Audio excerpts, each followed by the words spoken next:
That's great. Yeah, we all have that in us, right? The qualities that people must bear. Exactly. That's right. Okay, so we are live. This is fantastic. I want to say hello to all of our friends around the world. This is Anna, and my name is Anna, and I am live from the New York Open Center. And I am very excited to have a long conversation with Drew DiVittorio, who is a longtime faculty member of the Open Center. And today we are going to talk about food as medicine. The New York Open Center has been with us for over 36 years, and we are one of the longest running urban holistic health education centers in New York City, and I would bet reaching out there in the world. And for the last 36 years, we have been a trusted home where people can come and gather to heal, to learn, to meet their kindred spirits, kindred community, and to study all things holistic health, personal development, and spiritual practice. So Drew DiVittorio has been teaching at the Open Center for over 30 years. So, so that's pretty amazing. You've actually been with the Open Center throughout, the span of its history. Yes, I was with the Open Center when we were down on Spring Street. So I've been there sort of almost since the beginning. Yeah, wow. The beginning of my career. It's been wonderful. So they moved from Spring Street to 30th and Madison. Yes, correct. And then, like we all are experiencing, the COVID scenario has brought us all online. Yes. And one of the blessings of that is that we really now have this worldwide community of people who tune into our classes, into our live events and our gatherings. And that's amazing. I mean, that means that your expertise and the healing that the Open Center offers is reaching far, far wider at a time that we really need. Yeah, that's amazing. It's fantastic. Modern technology. Yeah, it has its blessings. So I want to kick off by just laying some context that Drew will be leading a 5-week program starting July 7th that'll run every Tuesday from July 7th to August 4th. And the topic is food as medicine. So that's the topic we're going to dive into today. Also happening in July at the Open Center with Drew is that there is a certification program that is called the Health Coach Certification Training, the first part of it, which is specializing in traditional Chinese healing arts. And Drew's 5-week program is applied towards this certification program. So if any of the topics of healing and Chinese healing is interesting to you, there are 2 opportunities at the Open Center to kick that off, both personally and professionally. So with that said, I'm going to give a sentence about Drew because you've been doing this for a very long time. Yes, I have. You are a nutritional consultant and you are in private practice doing virtual consultations now. In addition to being a long-time teacher of your work, you're an expert in Chinese medicine and Taoist healing. Yes, that's correct. You are the founder of the New York Institute of Herbal Medicine and Nutrition. Yes. And you offer a 1-year professional training in classical Chinese herbology and nutrition. And people can go straight to you and kick that off and learn a lot in 1 year with you and probably start a lifetime practice that way. Yeah, absolutely. So, the program itself is sort of a love of mine. I've been doing the program since actually 2003. So I sort of was ahead of the health coaching curve. But, I realize now there's so many health coaching programs out there that are sort of isolating, one topic. And, Taoism is based on herbology. It's based on Tai Chi and Qi Kong. And it's also based on healing with foods. I mean, there's so much more to it, but those are the aspects that I put into the program. So when a student gets out of on my 1-year training program. They're learning how to use herbs. They're learning how to use food as medicine, not in the Western model of calories and net carbs, but actually preparing different recipes to treat conditions that you may have or your client may have. So it's a whole different world of understanding how to use food, which is my first program that's coming up is, we're using food as medicine. You're actually using the foods as the herbs. So I know everyone likes to empower the bottle, that they go to the store and they buy the bottle of herbs. And I really want to sort of instill in people that you want to empower making a tea or making a recipe for yourself that's going to heal yourself. Because if you don't change your diet, I don't care how many herbs you shovel down your throat, it's not really going to change anything. So we got to look at the idea of, nutrition, as far as our diet is concerned, is foundational. And if we need to change that first before we start taking mass amounts of supplements. I have people walk into my office with shopping bags of supplements. It just takes an hour to put them out on the table. And, and they've been doing it for 15 years and they have the same symptoms. So that idea of not changing the diet hasn't really sunk in. So you just said something that caught my attention, which is there's herbs and there's food. Right. And obviously herbs are food, aren't they? I mean, they are. And it's interesting. One of my original teachers named Dr. Chang, he would refer to herbs as the forgotten foods. Right. So if you would walk into a supermarket in the old days and pick up some ginseng or some astragalus, we don't have that in the market anymore unless you go into a Chinatown. So we need to walk into a Stop and Shop or a Whole Foods and looking at all those vegetables and saying, I can't sleep tonight. I'm going to grab that and I'm going to grab that.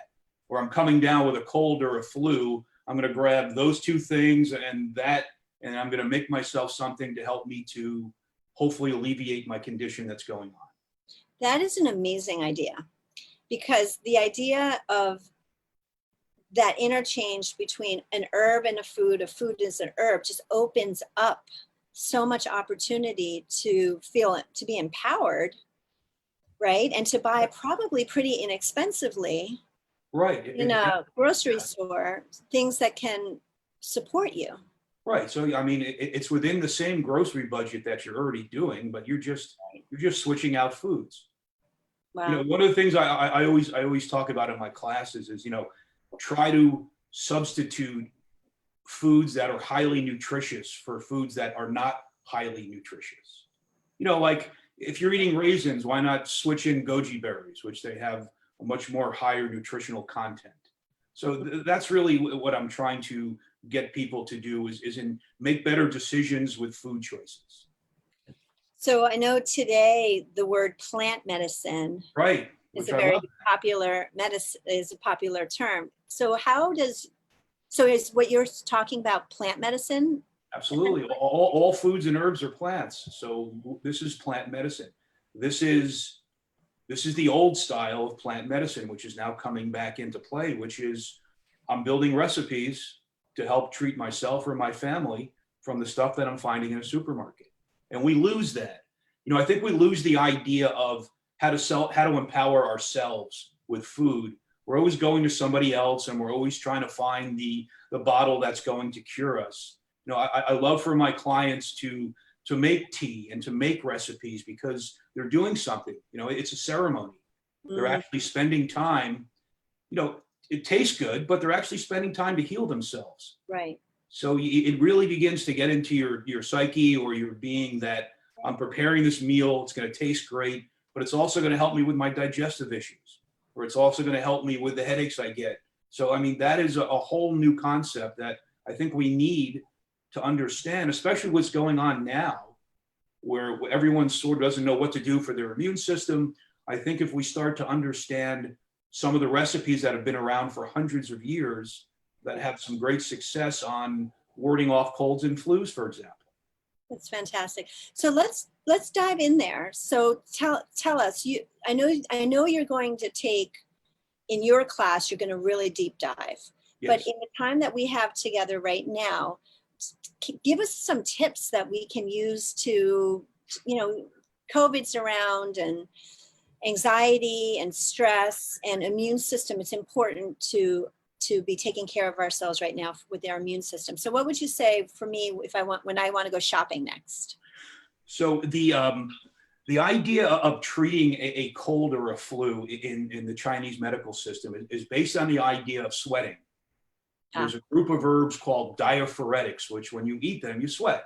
You know, you eat wasabi in the Japanese restaurant, you start to sweat.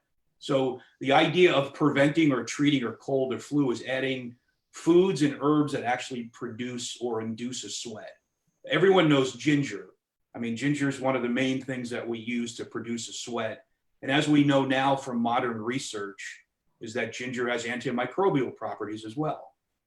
So there's this ancient recipe that when you look at the textbook we study in Chinese medicine, it's about this thick. And the first formula that you actually come to in that book is called soybean and scallion decoction. And all that simply is Say that again. soybean and scallion decoction. So basically it's just miso soup with scallions and ginger in it. But I always call it nasty tea because, you know, it doesn't taste great. So all you have to do is you just buy scallions and ginger and you low boil them for about 20 minutes. And both of those ingredients are going to make you sweat, and they're also antimicrobial. And if you like to make a soup out of it, all you have to do is grab some miso, maybe some brown rice miso, and pour those contents into a bowl. And now you have a soup that is going to help you to hopefully ward off colds and flus and has strong antimicrobial properties. You know, you could walk to a store and buy that, the different ingredients, like in a health food store, but that's cheating. You want to make it at home on your stove, and you know, you want to smell the essence of the steam, and the whole process is just really, in my opinion, it's just really invigorating to make something that you know is going to heal yourself. That's fantastic.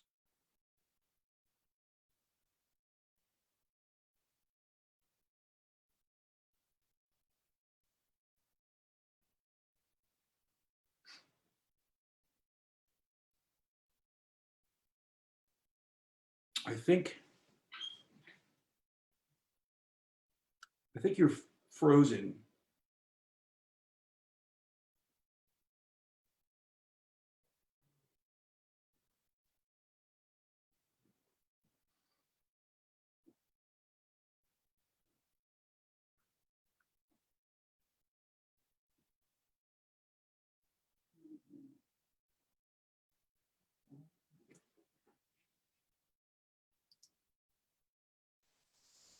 Hi. Oh, hi. I think we had a screen issue. That's cool. Well, yeah. Unfortunately, there's no food recipe for technology. For staying live across the globe. Exactly. So I think what I was saying is that intending to heal is healing in and of itself. Yes. So taking the time, pushing everything aside and right. Being loving and healing to yourself is part of the healing process. Yeah, I mean, it's all intention. Right. You know, if your intention is just to buy a bottle and take an herb, as opposed to spending your time doing the shopping, spending your time making these incredible meals for yourself, that's all about intention. Intention is the main part of healing. That's fantastic. Tell me one more trick. I mean, I know you've got thousands of them, but like, right. I'll tricks up my sleeve here. I'm going to go shopping. So that's fantastic. And I guess the other question around the scallions and ginger and miso, can you do that cold?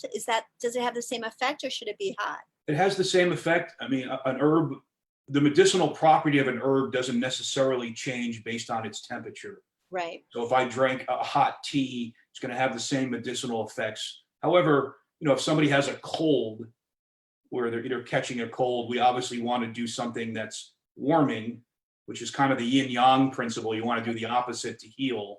So if you are treating a cold, it would be nice if it was a little bit warm, but it doesn't have to be. It can still be actually, you know, it could be the same temperature. It could be cold or it could be warm. Doesn't really matter. Fantastic. So I'm curious about stress and anxiety right now, and how we can support ourselves to calm down. So one of the great elements of Chinese medicine or Taoism is the wealth of knowledge as far as exercises to treat stress. We have tremendous Tai Chi exercises. We have tremendous Qigong breathing exercises. In my program, we teach something called the 6 healing sounds, which is actually helping you to release certain types of emotions from the body. And in my opinion, that's one of the most powerful exercises as far as stress is concerned. But if we're looking at dietary solutions, it's more about avoiding than it is adding something in. Stop eating all the sugar, stop eating all the carbs. I mean, those are going to cause inflammation within the body, which is going to affect stress hormones. There are certain teas, obviously, you could buy to help you with stress. I mean, one of my favorite is holy basil.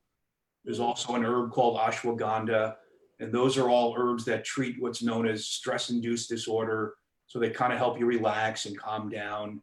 But really, again, it goes back to my original thought is, you got to get the bad stuff out in order for the good stuff to work.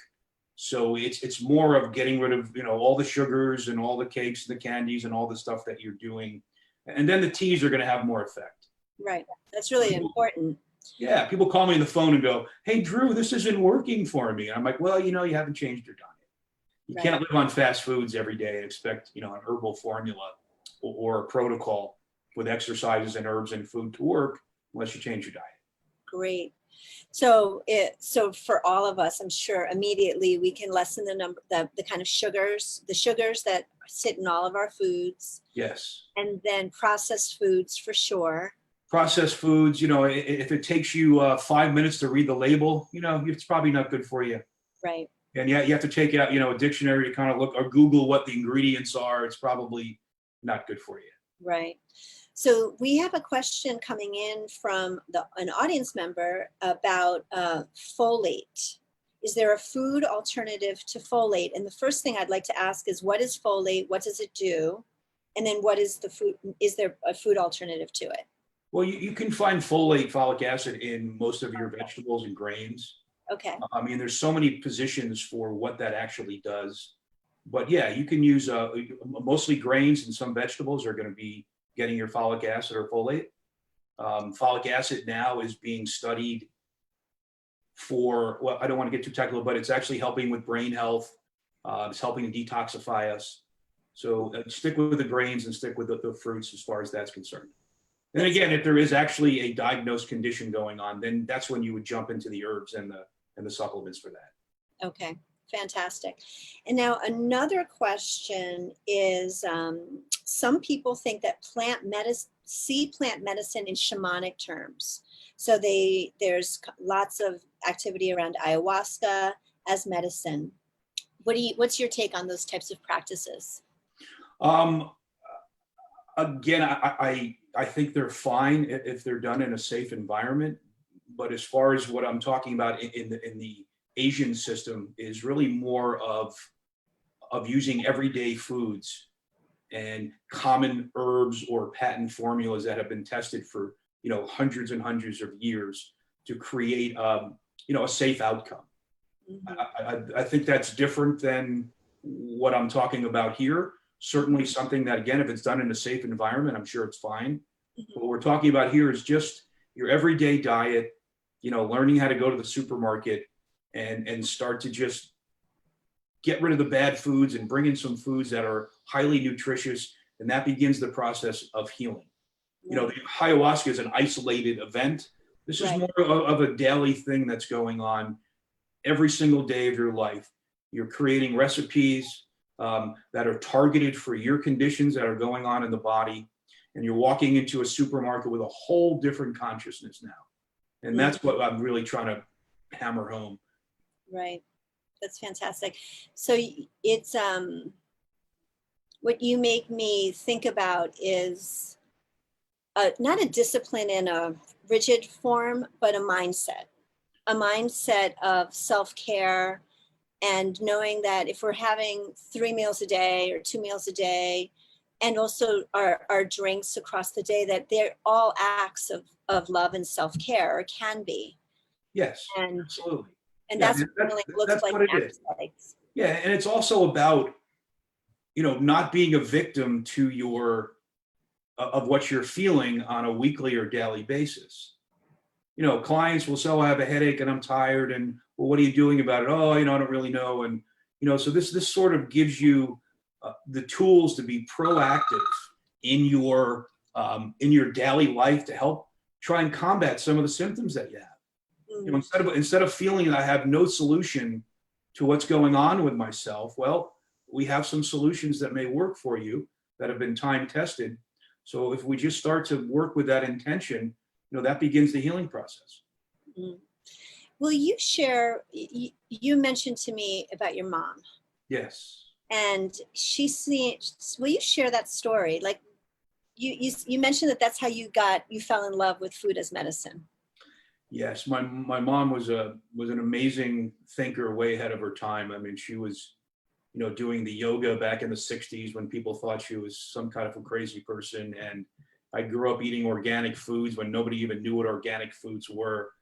And she developed breast cancer in 1977. And she decided to cure herself naturally.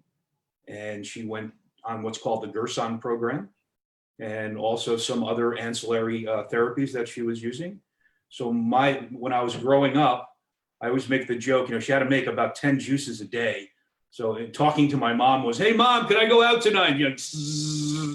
Doing the carrot juice. And so my whole life was watching my mother make 10 juices a day, making Hippocrates soup, taking all her supplements, doing her dream work and her meditations.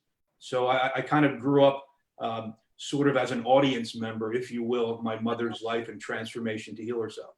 Wow. And she healed herself of did. it?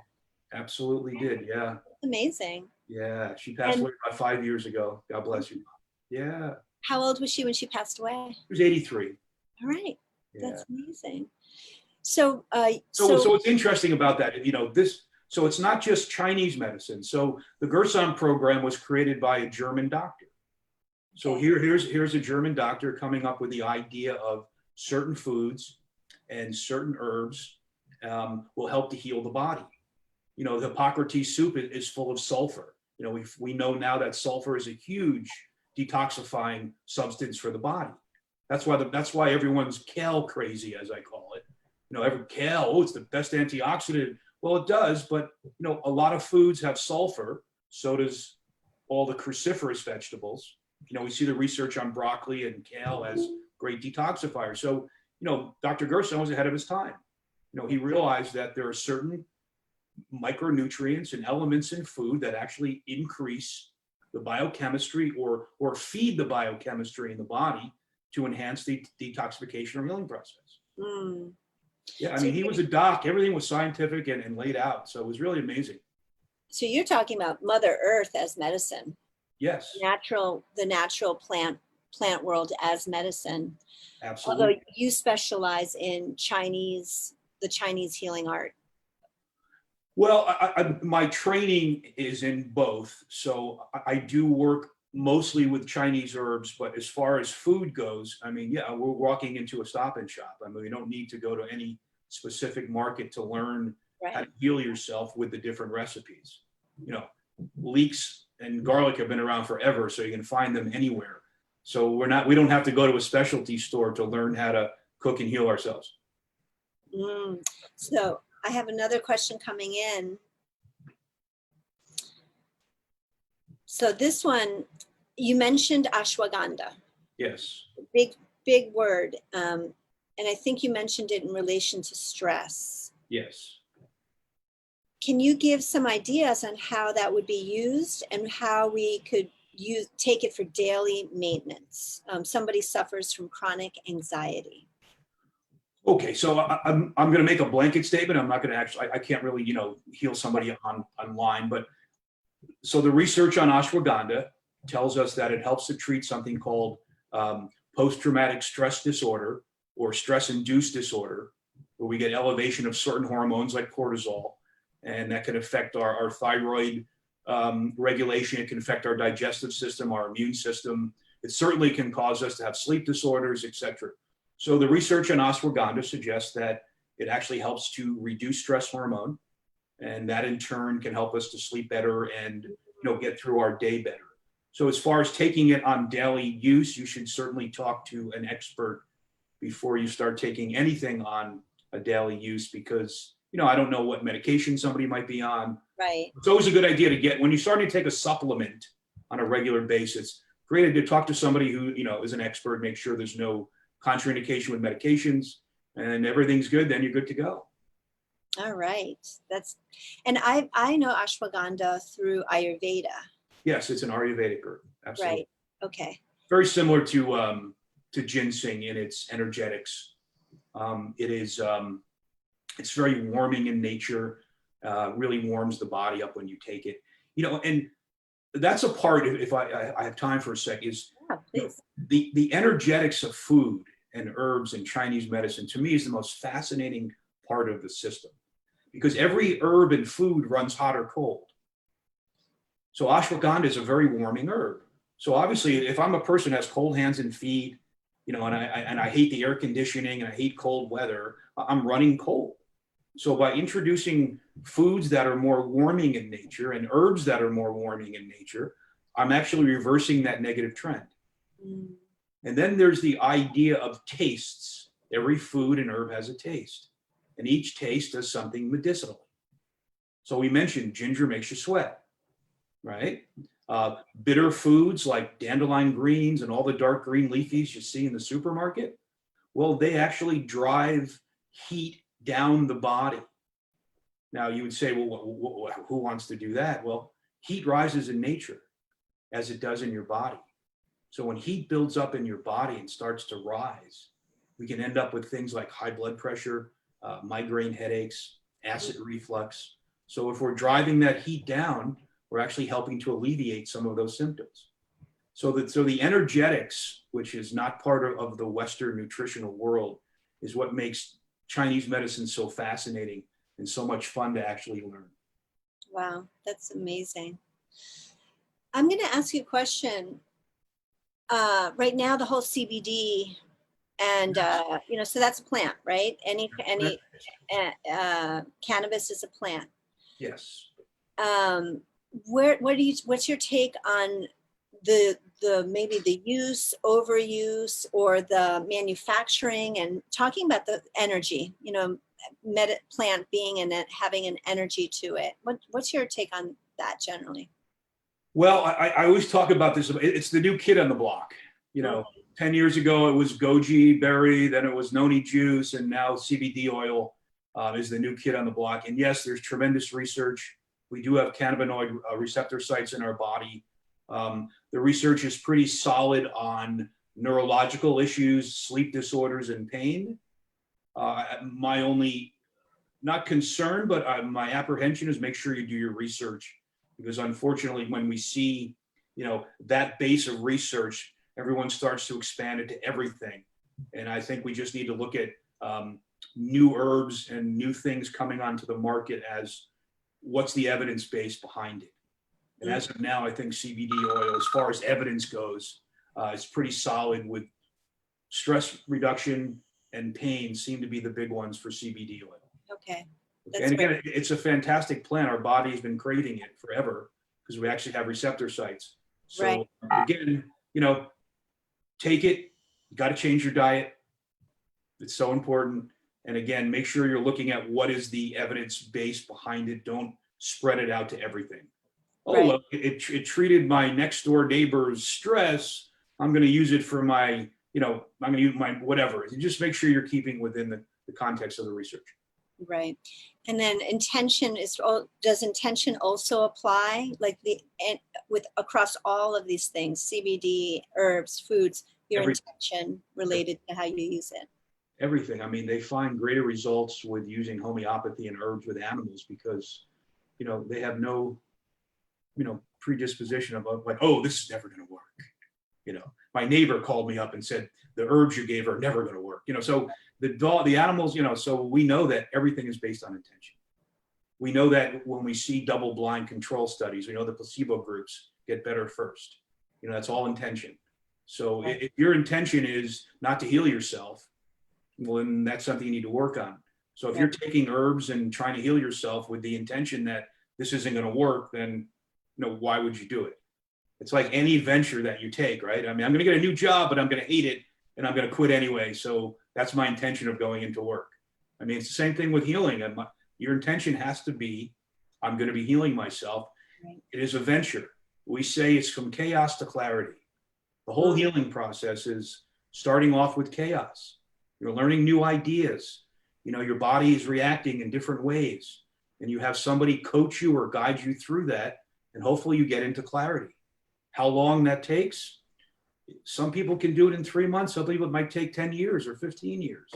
Right. So, but it's a process, and it's like working out in the gym or doing your online class. It's something you need to do every single day. We can take off on weekends and enjoy yourself, but right. at least 5 or 6 days a week. Right. I always say eat healthy so you can have the unhealthy stuff once in a while. A little bit. Yeah. So another question from a viewer is, well, is it safe to buy herbs from China? And I want to just broaden that out. In New York City, there's so much opportunity for buying herbs. So could you talk a little bit about where and safety and to honor this question, sure. Directly to China? So the Chinese herbal market over the past 10 to 15 years has become very, very safe. There are lot numbers, they are tested. There's something now in the industry called GMP, which is good manufacturing practices, which means that the content of those formulas are up to FDA standards. So if anyone's going to buy any herb or any supplement, they really should look at those guidelines of looking at what is GMP. Also, you have to understand that there are most of the research facilities throughout the world, and including in this country, are been researching Chinese herbs for years and years and years, and they've vetted multiple companies, and they've come down with 20, 30, or 40, and those have set the standards. The herbs have to have independent assays, they have to be GMP compliant. So that's what's keeping the industry going. Yes, if you go into Chinatown, you'll find supplements that have GMP on it. They'll say right on the label. Yeah. So just be careful, because some herbs do have sulfites in them that are preservatives. So you really want to make sure that you're getting, if you're worried about sensitivities, get a professional brand from somebody who knows what they're doing, or walk into a store in Chinatown that you can have a good conversation with somebody and make sure you're getting something that is GMP compliant. So it's not just things being smuggled in. This is really a well-regulated market, especially among acupuncturists and herbalists from the Chinese angle. So would there be any need to import directly from China, or we have everything we need in our local? No, we do import from China. A lot of them are put together here, but my point is everything that's coming in is being scrutinized. I see. Okay. So there are very high standards now of, you want to become GMP compliant. And that's the whole thing we're looking at now. Fantastic. That's great. I'm assuming that you have a brand that you work with and that you have fallen in love with. You don't have to say it. You don't have to say it. But if somebody wants there are many of them. Okay. I probably use about 10 different companies. 3 or 4 of them can be found in stores. Okay. The other ones are actually mostly through licensed practitioners. Great. So then when somebody wants that information, they can go to you directly. Yes, because I don't want to, again, prescribe or, Right. Fantastic. I hope I won't be a lobbyist for a different company listening to me and I'll be getting nasty phone calls and stuff. Fantastic. I'm just kidding. So bringing it back into my kitchen, my common kitchen, talk to me about juicing. So I like soups better than juicing because it's the same concept. If you make a vegetable soup, that's basically juicing. Okay, you're making a decoction or out of your food. So that liquid. What is a decoction? So an infusion would be where you put a tea bag in hot water. Okay. A decoction would be where you're actually boiling the herbs, either on a high boil or a low boil. So if you're making a soup in a crock pot, for 3 hours, or you have it on a little Dutch oven or something, or that you're making basically an herbal formula out of your food. I think juicing is great. I mean, my mother did juicing. That was the main part of her protocol with cancer, was juicing, green apples and carrots, 10 times a day. Wow. Dr. Gerson thought that combination somehow was the greatest thing for treating cancer. I just think you need to be aware of glycemic indexes. You don't want to be getting too many sugary fruits into your body without having food with it as well. That's my only concern about juicing. Yeah. We found, when they came out with those little juices in the box with the straws, all the kids were drinking them, and now their sugar was spiking, and we were finding all types of issues that were going on. So just be aware of that. Otherwise, I think juicing is great. Right. And like a carrot and an apple has a lot of natural sugars, but there's still sugars. So you have to be aware in how you use those. Exactly. And again, I always tell, not every recipe is for everybody. Right. Just like it's not one size fits all. Basically, if you don't like, I don't know why, if you don't like carrot and apple juice, then you can switch around with something else. You can add some green leafy vegetables in it. That's fantastic.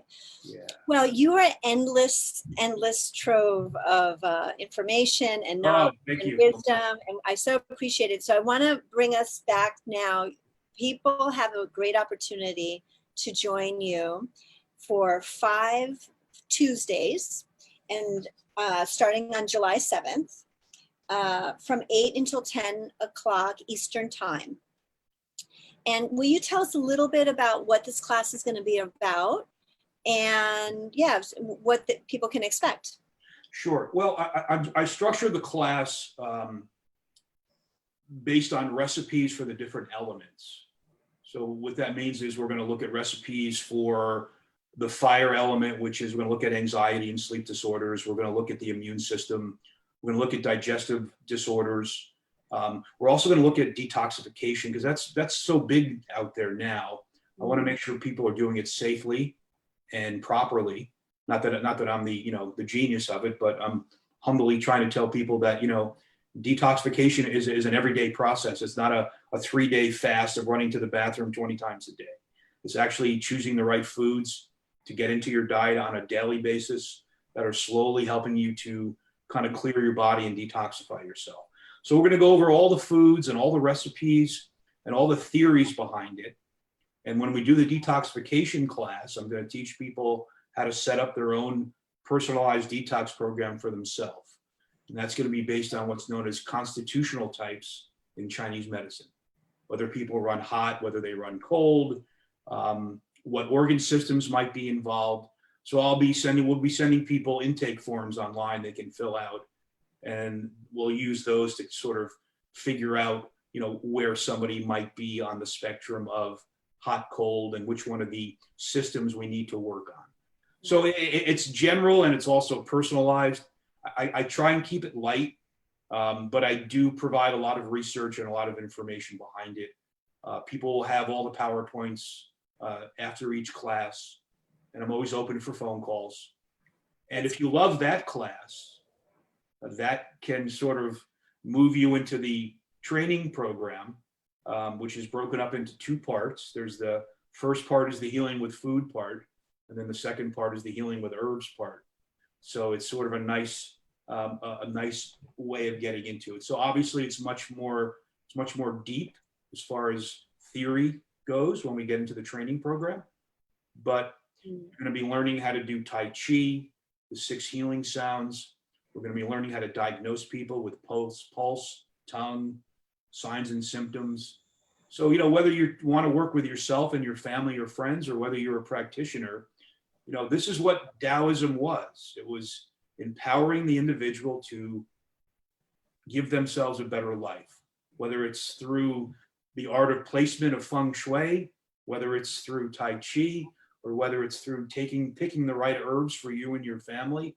I mean, that's the idea of this. Imagine if our educational system today was learning how to eat properly, what herbs you could use, starting children off by teaching them how to exercise. I mean, it would be a whole different dynamic of how we teach people, and different priorities. And people would be happier, and healthier, and more empowered.